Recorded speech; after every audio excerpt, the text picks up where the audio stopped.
बिस्मिल्लाहिर्रहमानिर्रहीम। नवाज शरीफ साहब को जूता मारा गया और ख्वाजा आसिफ पर स्याही फेंकी गई। यकीनन ये एक गैर अखलाक़ी फ़ेल है और इस तरह नहीं करना चाहिए। ये किसने किया है? कल उसके लीडर के साथ ये किया जाएगा तो बात कहाँ तक पहुँचेगी। तो यहाँ पर जो अहम बात है और ज़रूरी बात है उस पर सोचो। पहली बात तो मेरी ये है कि मैं वोट इस्तेमाल नहीं करता और मैं किसी सियासी पार्टी में नहीं हूँ। पहले ये बात समझो, फिर अगली बात सुनो कि तमाम लीडरों में मुझे जो पसंद थे ना, किस एतबार से कि गालियाँ नहीं देता, संजीदा गुफ्तगू करता है और 5 वक्त नमाज पढ़ता है और कभी कभी तहज्जुद भी पढ़ता है, तो नवाज शरीफ थे। और जिन वजूहात से लोग उनसे इख्तिलाफ करते हैं तो वो करते हैं, उनकी अपनी मर्ज़ी है। मेरा उनसे एक इख्तिलाफ है। पहला इख्तिलाफ ये है कि मोहतरम जनाब साहब नवाज शरीफ साहब, आप एक संजीदा लीडर थे, बाअखलाक लीडर थे, आप नमाजी लीडर हैं, बल्कि नमाजी हैं। आप तहज्जुद भी पढ़ते हैं। लोग कहेंगे आप में गलतियां हैं, तो उन लीडरों में भी बड़ी गलतियां हैं जो आपके ख़िलाफ़ बोलते हैं। और हम में कितनी गलती है, अगर हम गिरबानों में झांकें तो हर इंसान में अपने तौर पर जो ना खूब गलतियां हैं। दूसरों की दुनिया की फ़िक्र करते हैं, दूसरों की आखिरत की फ़िक्र करते हैं, अपने दुनिया की फ़िक्र करते हैं। सब में गलतियां मौजूद हैं, गलतियों से कोई पाक नहीं है और उनमें ज़्यादा गलतियां हैं जो मुखालिफीन हैं। लेकिन आपसे मेरी ये गुजारिश है कि देखो, आपने अपनी बेटी को सियासत में निकाला, उन्होंने औरतों को इस्तेमाल किया, तो आपने भी अपनी बेटी को सियासत में निकाला, या वो खुद निकली, आप बिठा नहीं सकते हैं। तो सबसे बड़ी गलती आपकी ये है, आप इस तरह न करते हैं।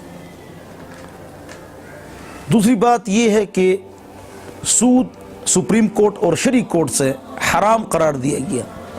हराम तो पहले से था, लेकिन मुफ्ती तकी उस्मानी साहब ने मेहनत फरमाई और ये फैसला हो गया। और आपने दरख्वास्त दी खालिद इसहाक एडवोकेट को इस्तेमाल करके आपने दरख्वास्त दी और दोबारा सूद को बहाल कराया, और ये अल्लाह रसूल के साथ जंग है। दूसरी बात। तीसरी बात, आपको मैंडेट 2 मरतबा मिला और आपके साथ ज़्यादती हमेशा होती है कि आपको 5 साल पूरा करने नहीं देते हैं लोग। ये आपके साथ ज़्यादती होती है, 5 साल पूरा करना चाहिए, आपको पूरा करने नहीं देते हैं, तो ये आपके साथ ज़्यादती है।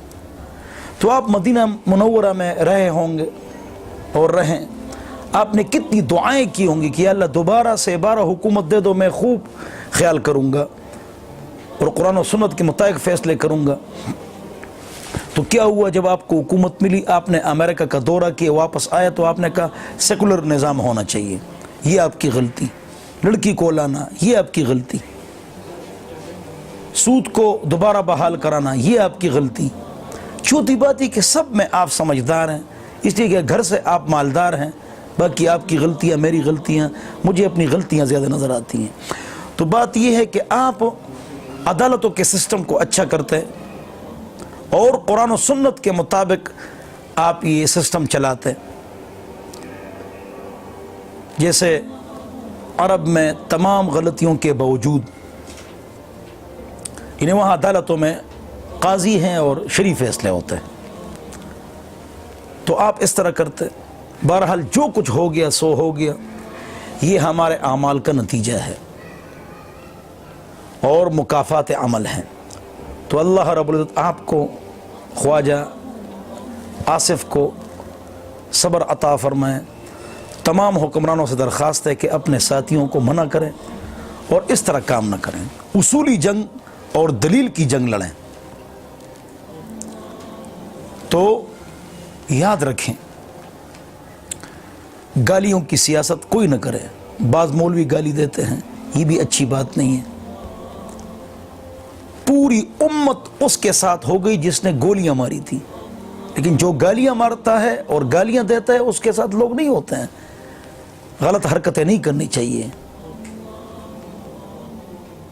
یہ تو وہی والی بات ہو گئی، جب ایک آدمی ناکام ہو جاتا ہے دلیل میں تو گالیاں دیتا ہے، تو وہ سیاہی پھینکتا ہے. سیاہی پھینکنا یا جوتا پھینکنا اس کی ضرورت نہیں ہے. یہ ان پر پھینکو جو دین کے اسلام کے دشمن ہیں. اللہ ہم سب کو سمجھ عطا فرمائے. وآخر دعوانا الحمدللہ رب العالمین.